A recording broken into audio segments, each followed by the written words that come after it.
चला हवा येऊ द्या फेम सागर कारंडेला 61 लाखांचा चुना. एक पोस्ट लाईक केली आणि फसला. मराठी हास्य कलाकार सागर कारंडे यांची 61 लाखांची फसवणूक झाली आहे.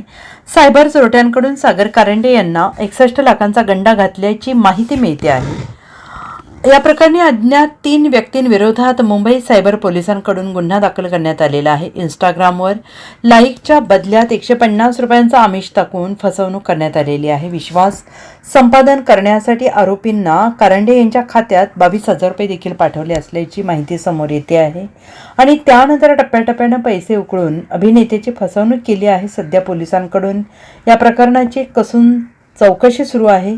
सागर कारंडे यांच्याबद्दल सांगायचं झालं तर चला हवा येऊ द्या या विनोदी कार्यक्रमातून आणि विविध नाटकांमधून अभिनेता सागर कारंडे यांनी प्रेक्षकांचं भरभरून मनोरंजन केलंय. सोशल मीडिया आणि इंस्टाग्रामच्या माध्यमातून सागर कारंडे कायम चाहत्यांशी संपर्कात राहण्याचा प्रयत्न करत असतात. सोशल मीडियावर त्यांच्या चाहत्यांची संख्या देखील मोठी आहे. सागर कारंडे नेहमीच कायम सोशल मीडियावर सक्रिय असतात. सागर कारंडे यांना इंस्टाग्रामवर 1,06,000 फॉलोअर्स आहेत, तर 328 नेटकऱ्यांना स्वतः सागर कारंडे फॉलो करतात. सागर कारंडे यांच्या प्रत्येक पोस्टवर चाहते लाईक्स आणि कमेंटचा वर्षाव करत असतात. पण आत्ता झालेल्या फसवणुकीमुळे सागर कारंडे चर्चेत आले आहेत. Bureau report SBN Marathi, Mumbai.